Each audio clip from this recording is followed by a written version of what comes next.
Thank you, Maureen. Thank you, Baptiste, for the sound. So, for the second talk, I'm going to present you new developments, mainly dedicated to improvement of our numerical framework, our level set numerical framework, and we are going to discuss mainly about computational cost.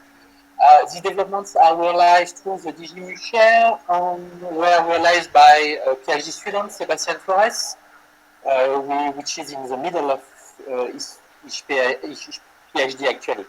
Maureen, maybe I'm too much slide and don't hesitate to stop me when it will be time. Okay, I will give you 20 minutes. So. Yeah, perfect. Cool. So I come back to some classical level set simulation. Here it's pure brain growth, as you have already seen in 2D in my previous, or also in 3D in my previous presentation. And now we are going to discuss about one actual limitation of our classical front capturing level set framework when mesh adaptation are used. You can see here, finally, you can use the same finite element strategy that in 2D. And as you can see here, we use classically the refined mesh at the grain interface and coarse mesh inside the grain for pure capillarity grain growth. But in fact, even if we are able to do that, we don't do that in DGMU software, for example, mainly because computational cost of search strategy is not interesting. In fact, it's better to use a static mesh by avoiding remeshing operation, and the precision could be the same, and the computational cost would be more interesting. And it's why finally the main idea is to be able to improve our calculation time in 3D, and it was mainly the work of Sebastian during his PhD. And what is interesting is that, as I explained in my previous presentation, that the classical level set full field strategy was recently improved in terms of renetization procedure on coloring algorithm. And finally, we have also with Sebastian, we have took time to verify that if even if in 2D, our classical finite element meshing strategy is quite reasonable in actual full field level set strategy. And what you can see in this slide is quite recent publication published this year, where what you can see, I'm going to take time to explain this slide. You can see at the right side three different finite element meshing strategy. One in the bottom, which is what we call the fine static mesh. In the top, what we call classical isotropic mesh adaptation, where you have finally mesh adaptation at the grain interface, as you can see between the red and the blue parts, but with a non-conforming finite element mesh. In fact, the grain interface is not directly described by the level set function, as in pure implicit methodology like classical level set or phase field methodology. And in the middle, you have the same strategy but with a conform mesh. You have level set description, isotropic refinements of the finite element mesh, but here the mesh is conform to the level set function. Conform means that you can see that you can discretize, the interface is discretized by some edge of the finite element mesh. And what we have done is that for the same precision, we have compared with our recent 2D developments for level set. We have compared calculation time, and it's defined by the graphics that you can have at the middle. And our quite recent result is that even in 2D, for a given precision with our recent development in level set full field methodology, finally, to use static mesh is more interesting in terms of computational cost. But it's not sufficient because we would like to improve this computational cost. So, and for that, what we have begun to develop with Sebastian is finally a new level set strategy, but by using also a front capturing description, a front tracking description of the grain interface. The idea is finally to minimize the number of elements we need at the grain interface but by keeping the same kinetic equations that we use in level set methodology. Finally, we want to try to use the better of different worlds, the classical kinetic formulation of level sets and classical vertex methodology to describe the grain interface. But as you can see here with this shrinking case of a square, the idea is also to keep discretization inside the grain. Because one interest of vertex methodology is to have a conformation of the grain interface, but also one weakness is to not have discretization inside the grain. And if you want to model deformation of the polycrystal and dynamic stabilization, of course, it's necessary to keep a discretization of the intragranular information. Okay? So, we work mainly to the development of this framework. I'm going to show you some numerical aspects, but I will go quickly. And I will take 10 minutes to describe you some application case. Okay, and of course comparison with what you know in classical Digini formulation. Okay, so first developments were realized during the PhD of Modesta Chaco, and the main development of his PhD was to be able to use classical level set generation of polycrystal and classical level set description of massively multi-domain problems, but by using conformic mesh at the grain interface. As you can see in this here, we call generally about body-fitted description of the level set formulation. And in the PhD of Sebastian, we have also developed the methodology to describe, of course, the multiple junction in the simulation, the grain interface, and the surface. And after that, we have also developed some particular description in the conform mesh description to be able to have a spline description of the grain interface to improve calculation of the normal to the grain interface and to the mean curvature of the grain interface. The idea is to use spin to avoid some position where the curvature could be not defined numerically. After that, to define the mesh, the movement of the grain interface, we use mainly only remeshing operation with quite classical remeshing strategy already existing in what we call meshing adaptation. And the idea is to develop some operation for knot collapse, for edge splitting when the quality of the finite element are not good, of edge swapping. It's also classical operation is meshing and remeshing operation, and a new also classing vertex smoothing, which only corresponds to move some node to improve the quality of elements. And a new class of operation was defined in the meshing operation, which is called vertex gliding. The idea is to have a particular vertex smoothing for vertex which belong to the grain interface.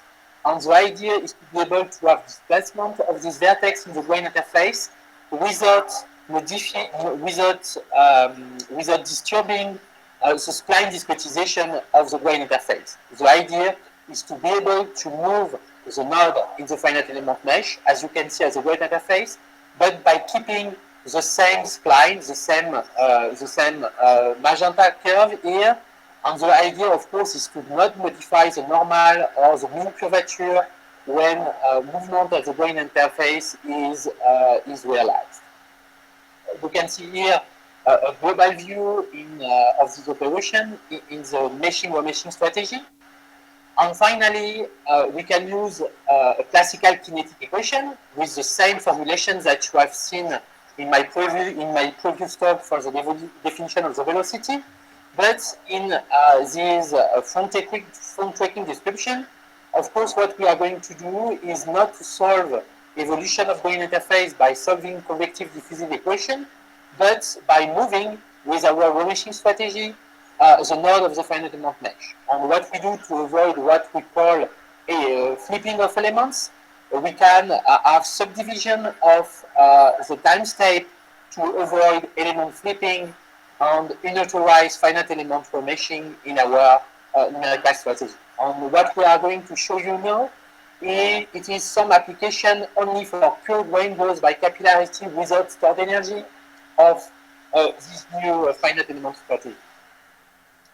The last element that I must introduce is what we are authorized to do when we have multiple junction, unstable multiple junction, to create a new triple junction. You can see, for example, an unstable 2D full junction here. And what we do is to define a particular algorithm for junction splitting, and with two cases. One where we have isotopic simulation, isotopic grain binary energy, and one where we have anisotropic grain binary energy.